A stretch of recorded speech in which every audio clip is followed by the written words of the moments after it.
everyone. Welcome to INIT Talks. Happy to see everybody here.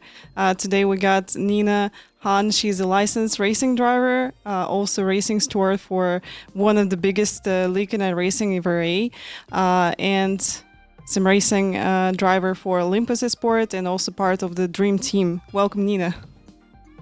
Hello. Happy to have you here. So can you tell me a bit more about the Dream Team? Let's start from this and what event you're planning to do in the future.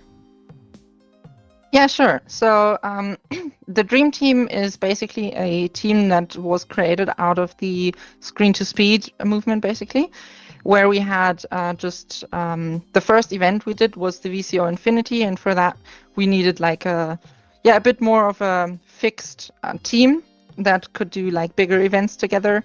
And for the VCO Infinity, it was me, Ozeretskovskaya, for example, Yvonne as well, and Victoria Mello, and Sarah Dove.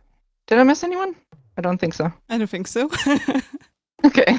Yeah, and so we now have our newest addition, Esmeralda, as well. So we are planning to do the 24 Hours of Daytona in January together, probably as like a 4-driver team. We'll see, like probably LMP2 class, but we're not entirely set on that yet, but already looking forward to that race. Yeah, Daytona will be one of the biggest events in racing, definitely. We're going to have a bunch of teams, a lot of drivers, and not a big fan of LMP2, to be honest, but if you enjoy that, I'll be happy to see you in Daytona 24. How is it for you to be the part of the Dream Team, and what's different in this team compared to other where you take a part also? It's really cool because it's under the umbrella of the screen, or rather under INIT Esports. We had great connections to different companies and everything, also to people who were able to coach us and just give us very, very good insights so we can prepare very well for events. And also, obviously, having a great real-life driver like Ozeretskovskaya in the team is always a huge, number one, a huge honor. And also just, amazing to be driving with her. Also, I met her after our first race, then at the 24 Hours of Nordschleife, or of Nürburgring, I think is the official name. And that was very cool. So I'm really glad that I got asked to be on this team. And can't wait for the next race. Yeah, wish you good luck for this race. Definitely will be a great event. I'm waiting for it also. I think I'm going to take a part in it with Olympus Esports, as I did 2 previous years. What was your brightest sim racing event which you did in the past? Well, the biggest, or where I got a biggest prize was the Screen to Speed Women's Day Invitational last year, where I won actually a sim rig from Sabelt, which is just an awesome prize. And there are many great races though. So for example, I think 2 weeks ago I also did the 23 Hours of Zolder, Jimmy Broadbent's race for charity, where we raced I think over 100,000 pounds, which is insane. Wow. And it's crazy. And there are many great races. Obviously, the first 24 hour race I did with Olympus, for example, was a great one. Also then where we won a Daytona 24-hour race in our split as well. And there are plenty of really, really cool races. And they are all special in their own way. Yeah, understandable. I'm in the same way. So when someone asks me can you highlight the one event, I just can't do this because a lot of really cool races, a lot of nice events happen in sim racing all the time, and especially in racing. Can you tell me when did you start sim racing and how was it? How you get into this passion? That's a bit tricky to answer because I was playing Need for Speed as a kid, here and there, like Underground 2 and those kind of games. And after that, I didn't really drive much or wasn't really that interested in cars actively until probably like around 2016, where I got like a cheap wheel. It was like, I think, a Thrustmaster T150 or something. And I did dirt rally on that one because it seemed like a cool challenge to just race with like pace notes. And then I did that for a little bit, and also did like project cars or Assetto Corsa and stuff, but never really like as what you would call sim racing. And it only started in, I think, 2018, where I wanted to take it a bit more serious because I was part of the Formula student team of my university. And we always had a driver selection where the fastest two of our team would be able to drive the race car internationally against other universities. And I obviously wanted to do that. And that's where I also created my iRacing account and started practicing a bit. And then in the 2019 season, I was fast enough to qualify as one of the two main drivers for our team. And it's such an amazing experience that I'll never forget in my life. Awesome. So can you tell me what equipment? So you already tell me that you had Thrustmaster T150, yeah?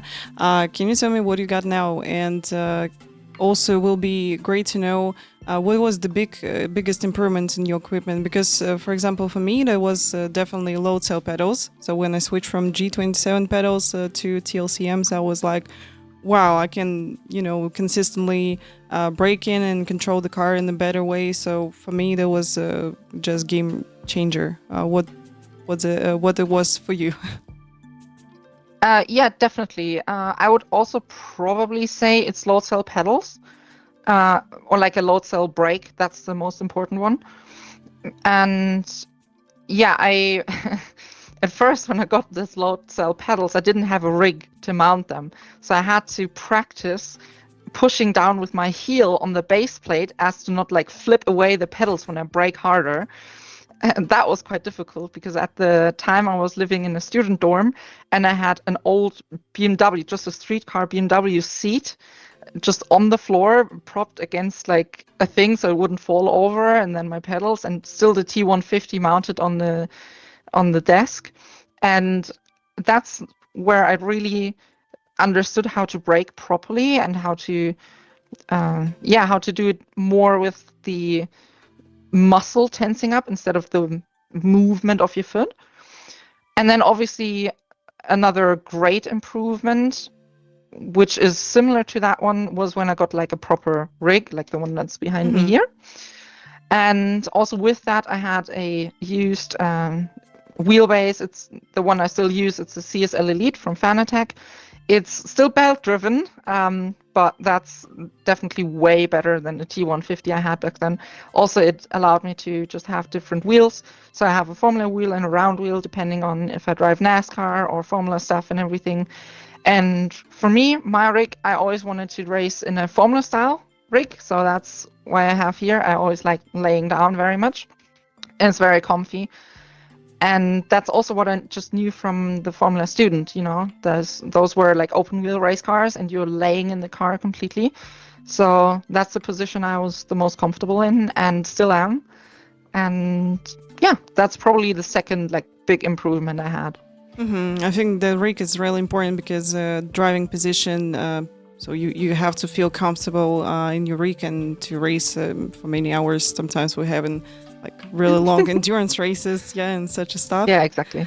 Can you tell me, so you mentioned that you doing ovals and I know that you're doing road races and racing. Can you tell me more about how is it to be in ovals? Is it a lot more different compared to road racing? Yeah, like the type of driving is definitely quite different because it's very meditating after a while, in my opinion, and it requires a bit of a different skill set because you're always kind of on like the edge of grip. But if you're overstepping it, even if you're not losing the car, but you're overheating the tires way too much. So you have to really be very careful how you load the tires and everything. And yeah, it's just different. But I think overall that also makes you a better driver if you're able to drive multiple different types of racing. That's also one of the reasons why I then in iRacing went to get all my A licenses on every how do you say, like every class. So on oval, on road back then before the split, and then dirt oval and dirt road. I got A class in all of those.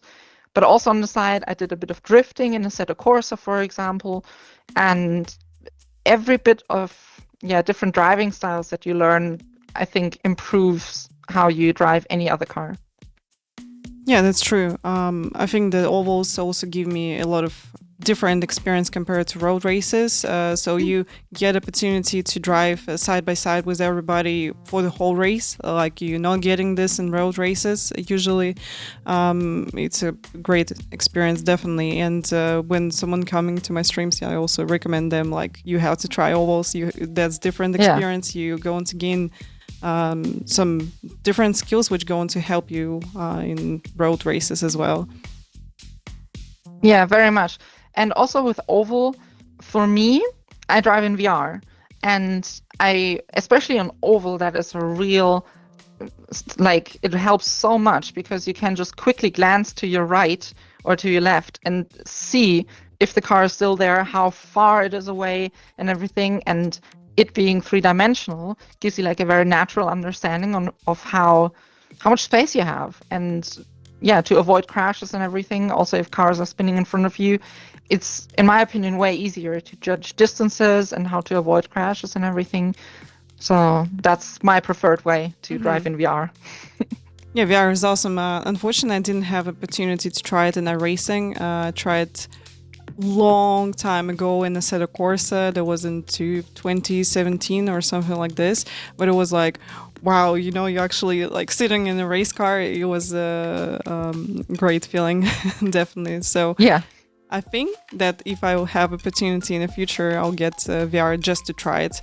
Because in my opinion, I think triple screen is great for long races, some endurances, and for streams, of course. But for different feelings, for like great emotions, I think VR is a cool thing to have. Yeah, definitely. And I like the realism of it because I drive lots of open wheel stuff, so Formula cars, for example, and I just like using a minimal amount of overlays or anything. So I even turn the virtual mirror off a lot of the time and just drive with the in-car mirrors, which don't really work on like screens, in my opinion, but in VR, if you move your head, it also like changes what you see in the mirror, like in a real mirror. And that just, to me that's how I want to learn how to drive, because I have very, real expectations or goals in real life racing. And there you don't have a virtual mirror that just floats above your head. So you need to use the actual mirrors. And I want to just have that muscle memory and just being comfortable with driving with mirrors. Yeah, that's great. Can you tell me what is your favorite combo right now in iRacing? I know that you in iRacing most of the time. Can you tell me your favorite oval combo and your favorite road combo as well? Oval is difficult because I don't have that many tracks, to be honest, but I always enjoy the short tracks, definitely. So also like in like the lower powered cars, so not really like the big NASCARs. They are fun as well, but especially something like the street stock or something is really, and those on short ovals is just where my biggest enjoyment in ovals comes from. And then on road, as I said, I drive mostly Formula cars, and there is just Road Atlanta, like F4 on Road Atlanta, or also Super Formula Lights. They're just great on that track. And then if you go to like sports car, I guess probably the LMP2 is one of my favorites. And then track is difficult because I want to say the Nordschleife, but that doesn't fit very well with the LMP2. So yeah, there are many great tracks. I mean, I like Daytona, obviously. I'm just trying to think of more. Yeah, I think probably still Road Atlanta. I love that track. It's a great track. So you Road Atlanta girl also, as I. Yeah, definitely. I really, really want to drive on that track in real life at some point. Yeah, me too. I think that's a great track with all the elevation changes, and it's hard to drive, and at the same time it's like, you know, roller coaster. It's so it gives you a lot of excitement when you drive in it. Even in simulator, it's so cool. And you know, when some crashes happen in Nessus, for example, you getting this fear, and you know, even in simulator, it's cool. And even like. And that's also a track that is very rewarding if you get it right, in my opinion, especially something like turn 3 or something, where if you're doing it right, you can easily get like 2/10 or something. And then that's always, it's just so rewarding if you absolutely hit it and everything. And then, Yeah, that's true. I absolutely agree with you.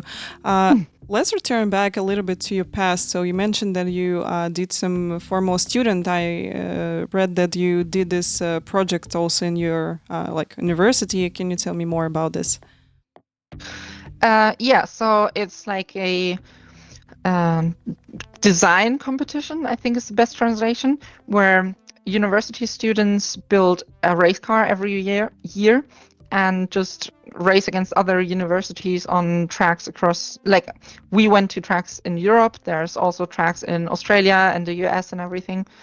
And it's our car was, to give like some example, our car was less than 400 pounds, so less than 180 kilograms, but had over 80 horsepower. And that like with like a huge aero package, you had up to like 3 Gs during cornering, which was insane. It's really, really crazy to drive. And it's probably the craziest car I'll drive in my life. And you actually can see like here a picture of it. I can also get it closer if you want to see. To maybe I should do that. That gives you a bit more of a perspective of what those kind of cars look like if you've never seen one before. So it's can you see this? Yes. Yeah. Wow. And so these are insane.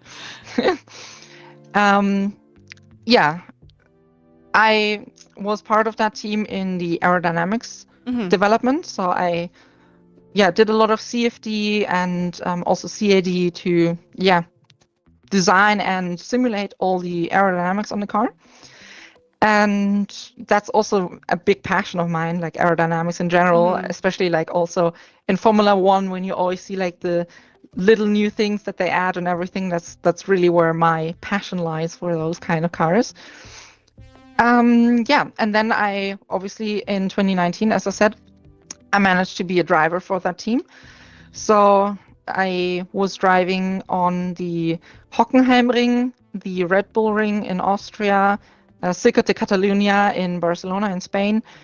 And I mean, not the full layout, like a shorter layout, but still it's so incredible to drive like on real racetracks in these kind of cars and against other universities, obviously. So it was a very, very cool experience. That's great. Yeah, car looks awesome, and also with a lot of higher stuff. I love it. Can you tell me, was it your first ever experience in real life, or you did maybe some karting before or something like this? Well, I did like rental karting like a few times, but not really that much. Mainly as a kid. And obviously, as a kid, I already really enjoyed it and told my parents, I want to do this more and here and there. But like, my parents just weren't able to afford that, which is, that's normal, I guess, because it can get expensive quite quickly. So I couldn't pursue it back then. And then I kind of forgot about it, as I said, until I was much older. And then like rental cars here and there. But that was the first time in an actual race car on like in an actual competition. And that's very much where I where my passion for driving race cars really took off, because obviously it was there before. That's why I practiced for it. But it's something like if you driven a race car once, then you always want to continue.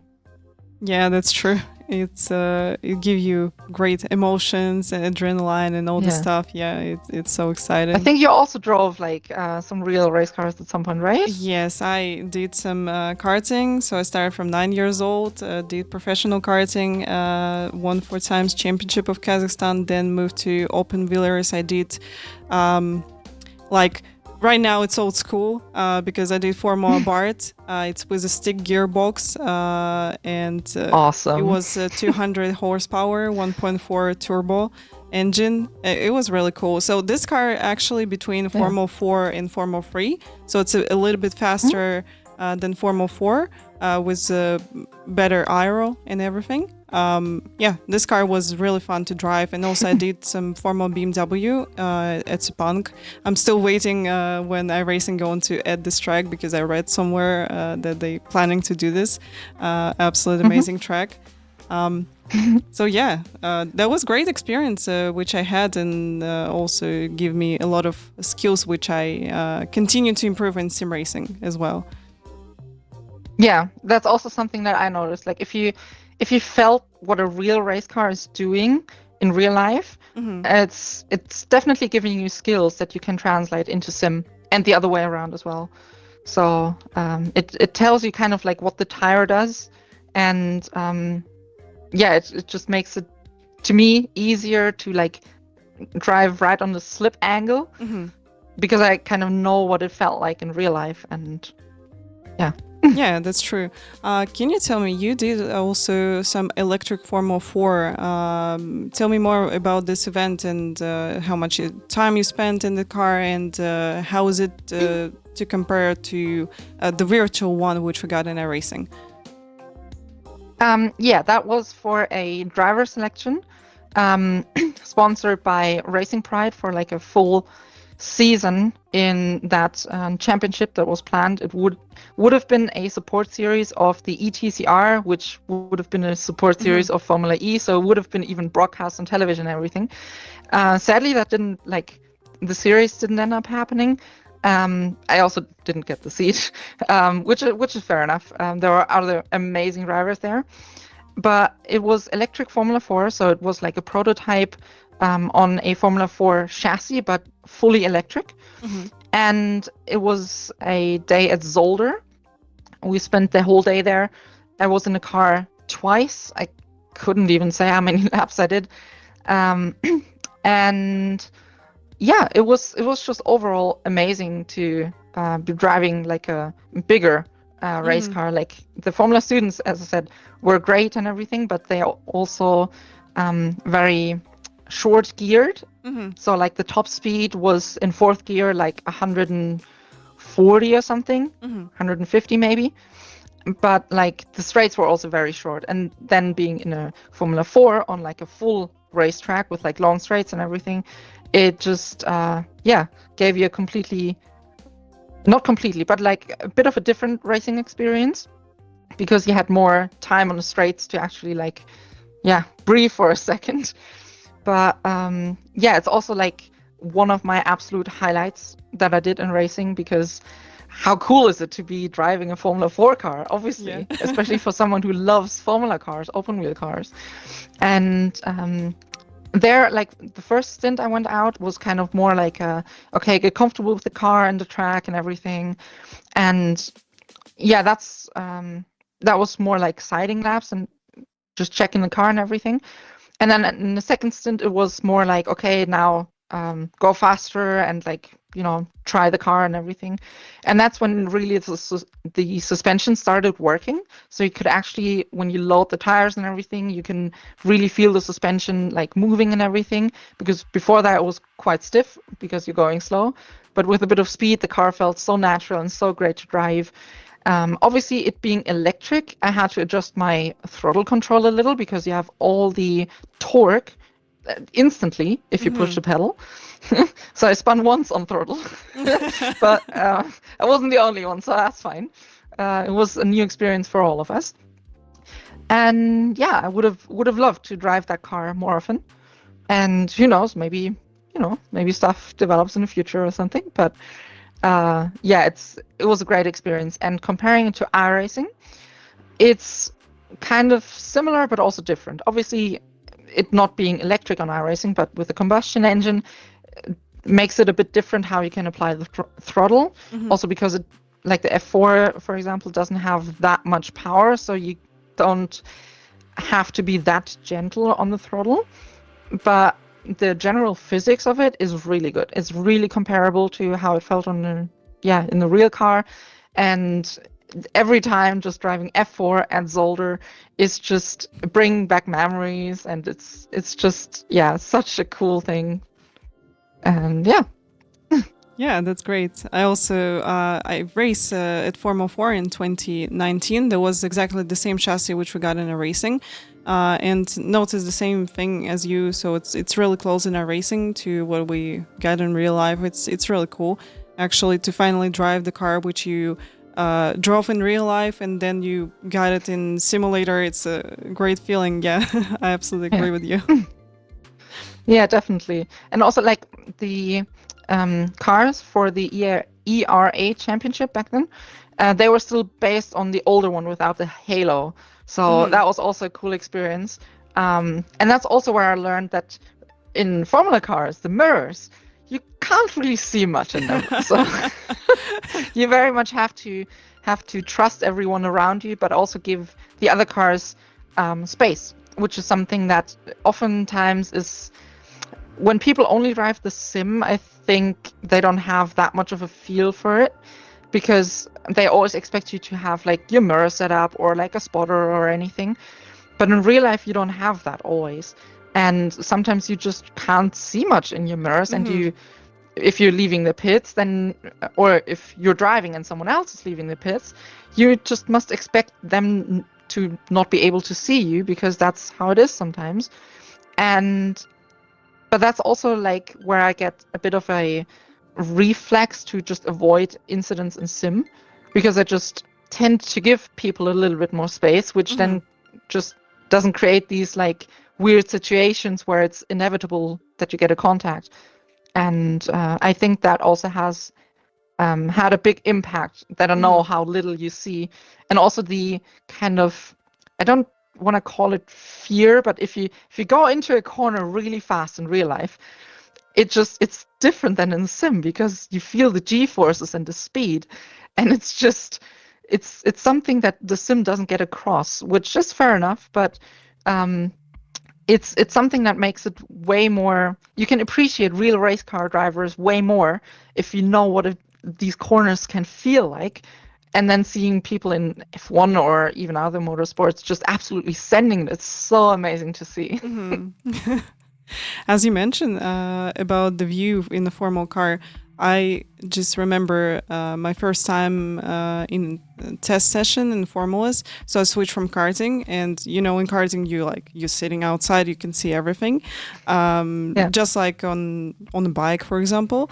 So when I first time get into the formal car, I was like, how I'm going to race the track, like I can see anything, It was really funny. You can see like the top of the tires, and then like to your left are like the big headrests, and you have a hands device, so you can't move your head forward, and you can only do this, and you don't see much else. Yeah, true. That was a big shock for me. But then after some time, I just lap by lap started to get used to that, and it just more natural. And then you like kind of feel the car as a part of you, and you can keep the distance to other cars, and do all the stuff. Can you tell me, are you more like fuel head person, or are you enjoy that we got more electric cars and racing as well, and on the streets also? Well, it's a cool technology, definitely. And also I'm a mechanic, in real life as a job. So I work on both. And they're just different. You know, they both have their pros and cons. Obviously, like sound and emotion is more in combustion engines, but also with the modern, very modern combustion engines, they're like running so perfectly and everything that you don't have that much raw emotion anyway. So electric is cool, but I still prefer just a combustion engine because it's, I don't know, it's the way that it develops power. It just feels more raw and more with more emotions to me, which is also a big part of driving. You know, you want to enjoy it, not just be fast, but you want to enjoy being fast. And I'm not saying you can't do that with electric, but it's just different. And obviously driving it itself is different because, as I said, throttle application, because you have all the torque instantly if you want it, which is a pro and a con. You know, it depends on how good you can control your right foot. But yeah, it's just different. It's difficult to compare. Yeah, to be honest, I can imagine that NASCAR going to go for eNASCAR one day because I just really enjoy when they go in on the ovals and with this engines and like here's a 40 cars on track. It's great.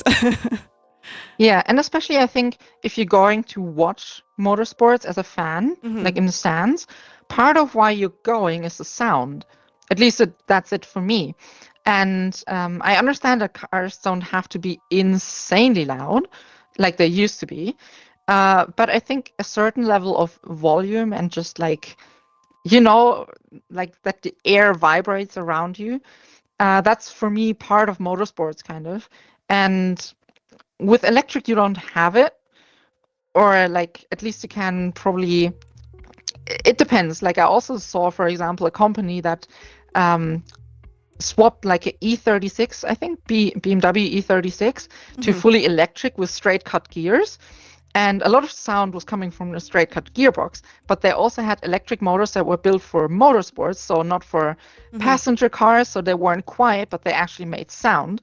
And that was very interesting as well. And who knows, like if the development goes in that direction, then I can definitely see how electric sound can also be very, enjoyable and passionate. Yeah, all right. I think I agree with you. Like, we just have to accept that technology is going forward, and probably we're going to have some series with electric cars, some other series going to stay with like classic engines. So that's absolutely okay. I was really against electric cars maybe 5 years ago or so, but right now I see them on the streets and it's really cool. One time I was in taxi, it was fully electric car and it's really quiet. So as a passenger, you really enjoy that. Like no vibration and you just chilling and enjoy the journey. It's really cool. Yeah. I just read in the chat and I see like I think your webcam is frozen, just saying. Yeah. But yeah, it's like definitely in passenger cars it's a huge pro because it's just comfortable. You don't hear much and you just like I worked at a BMW dealership, so I had also a lot of new cars, like the new, I don't know, BMW i7, for example, which is an absolute spaceship. And it's just so comfortable because it's just quiet. You can drive for hours and hours and it's just quiet, which is obviously like for a passenger car, a great thing. But for racing, I just, I like the sound of race cars, so. Yeah, me too. I agree with you in that. Can you tell me a bit more about the event which you did also in real life? There was a Formula woman. Yeah, so can you tell me a bit more about this? That was also a competition that I did this April, I believe. It was start of April. That was in the UK at Cadwell Park, which was very cool because it was exclusively for women. And the winner of the event got like a race seat in a Radical series in the UK. And it was a 3-day competition with also some very cool just talks that we attended, and like great people talking and like talking about the experience, but also how to, you know, not just drive, but also how to be healthy and how to, yeah, care for yourself on the off time when you're not racing and everything. So that was very informative. And then we obviously got on track, and we had, I think I went on track 3 times. And the last time was in a BMW M240 or something. Like not an M2, but like one of these, like slightly below. And yeah, that was great. It was really tricky conditions, so it was like drizzling on and off, and you know, perfect British weather, obviously. And Cadwell Park is an amazing track. I definitely recommend driving there on like a track day if you get the chance, because it's quite narrow, but it's also very 3-dimensional. So you have a lot of like ups and downs and everything, and it's just great fun, especially in the wet, because the car was constantly dancing, and you had to really like make sure not to overstep it and just push it, but not overstep it. And then apart from the driving, we also then had fitness assessments, we had media training, we had also some technological things where like brake bias setup stuff was discussed.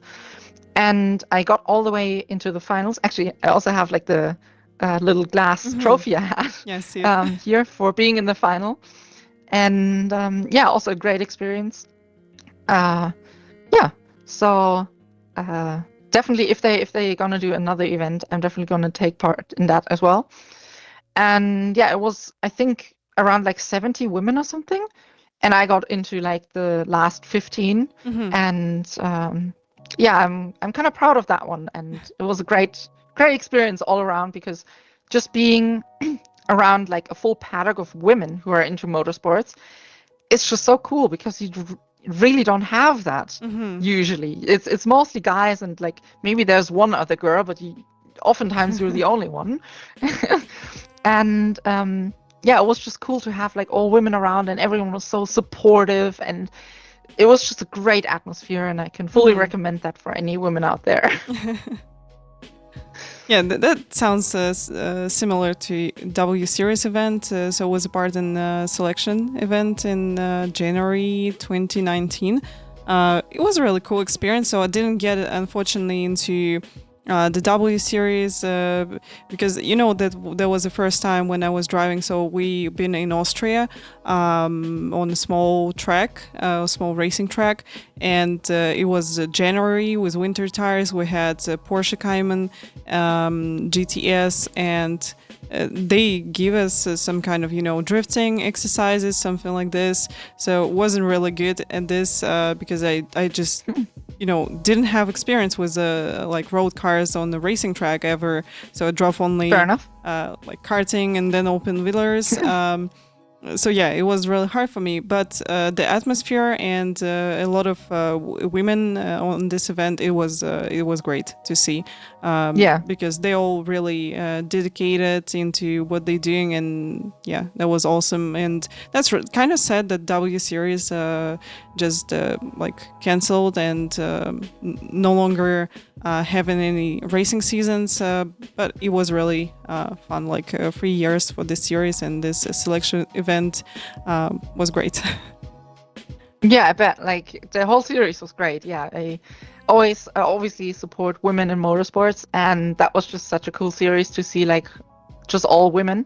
But also with F1 Academy, that's also just like every time like cool to watch, because I don't know, it's just cool to see like women being represented that like majorly in motorsports as well these days, because for a long time I guess it just wasn't a thing. But that's starting to change a bit, and I'm very glad about that. And yeah. Yeah, me too. I can notice that like more women working in motorsports also appear in sim racing, and it's a really cool thing to see. How do you feel overall to be a girl in sim racing? Do you maybe meet some toxic people here, or like community mostly welcome and friendly? Yeah, it depends what kind of stuff you drive, definitely. So like on like road or formula stuff, I usually don't have issues. People are usually fine. Um, Ovals is probably also fine, but like dirt ovals is oftentimes not that welcoming to women. I usually just turn off the voice chat, which is fine, you know. Hmm. It's I don't know if it's their guys' like place, then sure, whatever. They can do whatever they want. I needed to do quite a few races for my A license there, and then I just yeah, I did hear some not so nice things, and like you do get these like occasionally, but I think at this stage it's oftentimes not that much of a problem. Like yeah, as I said, like sometimes you get just toxic people, but I guess everyone gets it. And yeah, it's just easy to call out girls for being girls in cars. But I think overall, people are also happy to see women in sim racing because yeah, it's I don't know, it's just cool, and we're all on track to be fast. So you know, it shouldn't matter what gender you are. So Yeah, that's true. I think that everybody equal, especially in sim racing, when you where you don't have like some physical maybe advantage from guys, yeah, compared to yeah. girls. So it's great to see that we got more women into sim racing, and I noticed from my side that your community kind of welcome most of the time, and it's great. You can maybe have some toxic people in ovals sometimes. That's a C tracks for me, but you know that's okay. You just turn off the chat or Yeah. just mute these drivers, and yeah, and then enjoy the race. Like it's okay. It's Exactly. Don't let those people ruin your day. yeah, It's not worth it. Like, who are they to tell you something? that's It's true. like Yeah. if you believe in yourself, you can do it. Yeah, that's the most important thing, I think. Yeah. So yeah, most of the community are really welcome, friendly, and they trying to help you. They trying to guide you for the sim racing, and it's really cool to have and to see as well. Um, so I know that you are part of Olympus team. Can you give me more information about this? How is it for you to be the part of this team? You know, when Charles started Olympus Esports, there was really small team, and right now just see a lot of drivers. I don't know them, and that's a huge team right now. It's pretty cool to be part of it. Definitely. Yeah, it's really cool how it evolved. So I joined the team in 2022, I believe, because I was getting my rig and I started to drive more again because I hadn't been driving for like 2 or 3 years at that point. So, like when everyone during COVID started doing sim racing, I didn't. Like I just had other stuff to do, and I just didn't race a lot. And then I moved again and finally got like a proper rig, and I didn't have to put my wheel away and on again all the time, so I could just always like just hop in. It's just ready, and that made a huge change. And after a while I then just felt the need of like, hey, I want to do endurance events. I want to be part of a team. I want to, you know, talk to people, be in a community or something. And then I went on the iRacing forums, and as luck would have it, I saw like an opening for Olympus, and I just texted and then joined them and everything. And the first race I did was actually the Majors 24 in 2022, I believe. Yeah. And since then I've just always been with Olympus. Like currently I don't do a lot of races because I have quite a bit of stuff to do with school. But yeah, I definitely want to do sim racing more, and definitely from December onwards, I should have more time again. So especially over the winter, I plan to do a lot of racing, also officials, because I don't do a lot of officials. So I also want to boost my iRating a lot there. But yeah, with Olympus, it's a great team. Like they're very welcoming, they're very, very helpful. We have a lot of great drivers at this point, and also like racing in a lot of great series. You know, it's It's a really, really cool team, and I appreciate it every time. I'm always very proud to, wear the Olympus shirt and just, it's just cool. It's a cool team, and they definitely deserve being in the big series. Yeah, that's true. And also the most beautiful liveries we got in Olympus. Oh, yeah. Especially the new liveries. I don't know how many of them are out yet, but the liveries for 2025 look amazing. Like they're so cool. I don't know how much you saw it. You probably saw it in Ivor or something. Yeah. Yeah, I saw it. Yeah. Yeah, and that's just such a cool livery. Yeah. So moving to Ivory, I know you that you on the other side. So I'm as a driver in Porsche Cup for this season as well. We did last season with Olympus finish with a great result, P5, P6 for Porsche Cup in the Club Sports Series. So can you tell me more about this experience which you got on the other side from the drivers? Yeah, as a racing steward. So like it's obviously a huge series, and the organizers, basically, to give like a short overview, were the same who did the 24 hours esports, like the official 24 hours esports series to the real life series. And then we obviously have the IVRA, so International Virtual Racing Association. And where you have like two classes and just the most skilled drivers, kind of like, I don't know if there's a ranking for like that, like best or like the highest I rating series, but splits or like strengths of fields over 7K aren't uncommon. We have multiple people with over 10K in there, like pro licenses. And then to be in race control of that and to analyze like incidents and to just being part of the whole, like creating the whole event around it and everything, and like working with the documents, working in the safety cars. It's just, number one, very cool, but it also gives you a very different insight into racing, where if you look at incidents, you learn a lot about where to place your car and where not to place your car, even as a driver. So that's another thing that helps me drive, for example, because I just spot like stuff that happens over and over and over again in kind of similar ways, which then helps you to avoid these situations when you drive yourself. But obviously, I've been with Ivor now for I think like 3 years or something. And it's grown more and more, especially since the 24 Hours Esports series has now been sadly cancelled because of the main sponsor dropping the series, which, is it happens. But Ivor is still going very strong, and we now had, actually for the qualifying, we had to limit people to have one car per team because we just didn't have the manpower to steward more than 2 splits simultaneously. And we have now a very, very competitive field. It was insanely tough to get into some of these classes. So anyone who made it in, like, you did amazing, because sometimes it was really, if you had one incident, then basically you're out.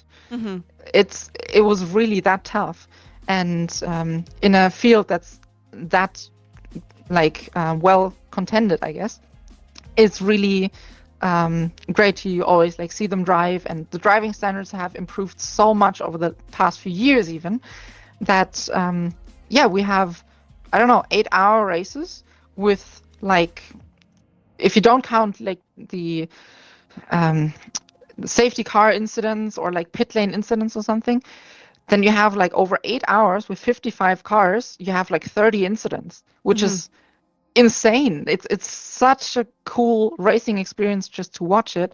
And they're also streamed, so anyone who watches and is interested, please watch the streams on YouTube on RaceSpot TV. And it's very cool to see a race from the other side and being part of the one who has to decide about stuff. Also, like, some decisions are very difficult. Some incidents are very tricky, and maybe to the outside sometimes they seem very easy and obvious, But if you have all the data that we have, and if you have usually 3 different stewards looking at one incident and then having to come to a conclusion, it's not always that easy, because oftentimes there are so many different variables that go into it that it's difficult to really. Also, we have to adhere to our own rules. We have like a huge rule set where all the different overtakings are clarified, which is what is okay, what is not okay, how should you filter in the pit lane, what to do behind a safety car. We have a whole flow chart for that, and it's kind of complicated sometimes, and that's also why it takes safety car a couple minutes sometimes. But we're trying to be as quick as possible and just giving everyone who takes part in the series the best racing experience possible, because we want to make it a really professional league and a very, just the best league that we can make it. And I think we're at a pretty good spot at this point. Yeah, true. I absolutely, with I could have a lot of complaints about IVRA, about like some 5 seconds penalties or something like this. But I think that's okay. So if you got like really strict rules, so everybody just going to behave in better way as a result.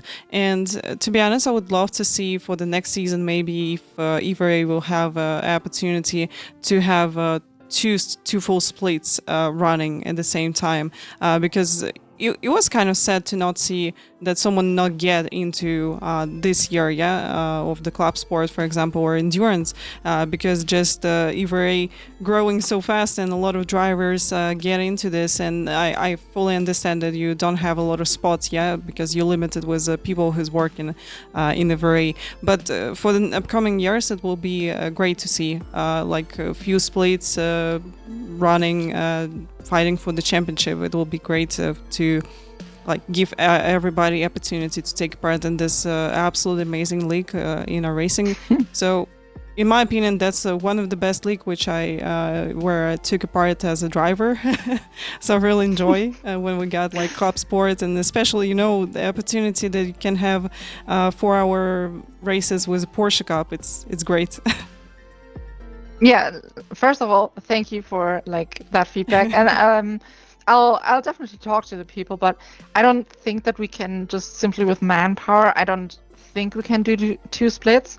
Also, like with just adding new series or something to have like a 3rd league, for example. Again, it's just we all do this in our spare time. Like, we don't get paid to be stewarding. We do it because we have the passion for motorsports, and most of like the entry fees that we have goes to like creating sessions and to the broadcasting and here and there and everything. And I think I can speak for all of the stewards that we don't expect to get paid. It's just a huge amount of time that we have to spend in this, because for you as a driver, and I don't want to downplay anything here, but you have like the qualifying or like the practice, and then the driver's briefing, the qualifying, and then the race. Let's say it's an 8-hour race. So you as a driver have probably like 10 hours kind of in the session. But as race control, we need to prepare like, I don't know, 1 or 2 hours like with practice, and then usually incidents get reviewed after the incident, after the race as well. So for us, it's probably like 2 or 3 hours more. And then if we have like the long races, like we had like a 12-hour race or something, we have one guy that's pretty much always just looking at the pit lane. And for the 12-hour races, he was looking at the pit lane camera for 15 hours straight. That was his job. So with how complex the rules are and everything, I don't know if we can do a 2nd split. I would love to, because also for us as race controllers, very sad to not see some of the teams that we had over the past few years make it into this year's selection, because we also had, as I said, like the 24-hour series was cancelled, but we had a lot of these spots, that invites that were still left over from that series, which we then converted to like those 2 leagues that also had their own invites. So for some of the classes, it was just like not a lot of spots left. And with, as I said, SOFs of like 7K not being uncommon, it was really tough to just get in. Obviously, I would love to have more people, like more teams racing, but we'll see. I'll definitely tell the people, but I can't really say that like that's gonna happen soon, sadly. Yeah, but we all just hoping that they're going to get even bigger and stronger for the years, and maybe in the future we'll see more splits and more teams into this awesome league. Also, maybe to add to this one, if you want to be part of race control and stewarding and get into that, we're always looking for people. So, anyone who's interested can just like text Casper Record, for example, or also just me, and I can forward it, or join the IVRA server and get in contact there, because we're always looking for people. And you don't have to be 8K yourself to be able to steward. If you're like a decent driver or just know somewhat what a racing line is, then it's something that you can definitely learn. And we're always looking for people, which then obviously would make it a bit more, maybe create more opportunities for either different types of leagues or more splits or anything like that. You mentioned that reviewing the incidents definitely help you with your own racecraft and how you handle situations on track. What other advices can you give to people who are planning to get into sim racing? About the driving itself, or getting into the racing first? About driving and about getting to races. Maybe like you have to review incidents or something like this. I think it's a very personal journey depending on where you start out. But as like a general thing, I think the first thing you need to learn is to keep the car on track, just, finishing races without incidents, even if that means you have to give up some time. That in the beginning, that really doesn't matter. And stop what like Need for Speed and everything teaches you, that you always have to win. You're not going to win always. That's, and that's, you can have fun even in like fighting for some of the last positions.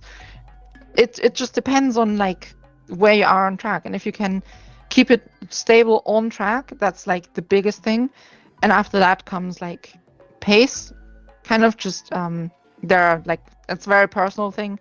Learn how to brake, learn how to turn, and then after that, at some point you can start adjusting setups. But setups should really be like one of the last steps, because, for example, me, like in Formula 4, I usually drive the official setup because it's, they're good enough to be quick, and I'm at this point always driving top split, and I'm usually in the top 5, so and that's just with the iRacing setups. And I know that Formula 4 isn't like the most competitive, but there are some pretty quick people in there, and me being close to them is already like a great reward for all the practice I've spent. And maybe for getting into sim racing in the first place, don't worry too much about gear. The more important thing is kind of to just get started and just try it out, see if it's for you, and also what kind of racing is for you. Maybe you just want to do some street drifting, or maybe you want to do on-track racing or ovals, or I don't know, off-road tracks. They're all very different, and there are different games that do different things just better than others. And just kind of find what you like, and from there it's more like a natural progression, in my opinion.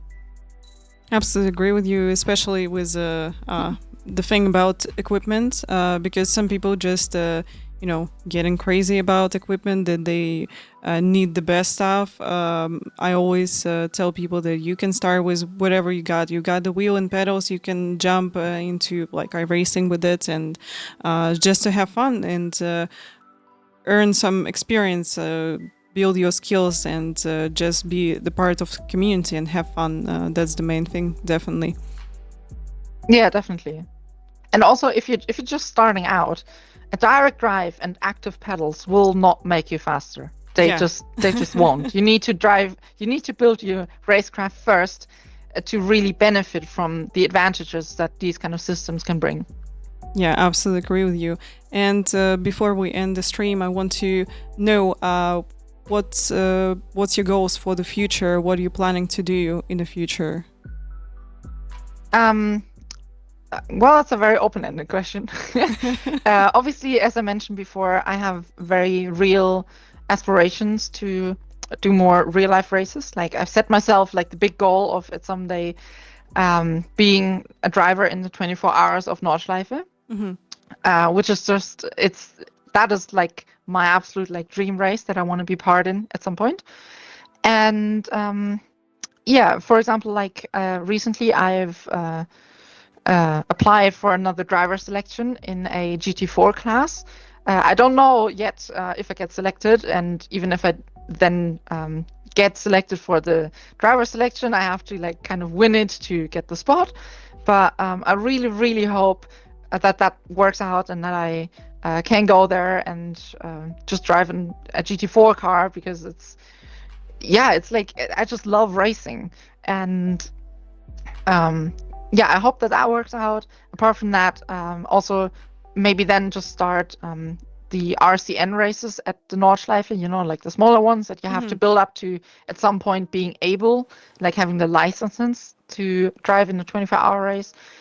But also, apart from real racing, sim racing, I want to improve my I rating. As I said, I don't really drive any officials, but I really should, at least somewhat.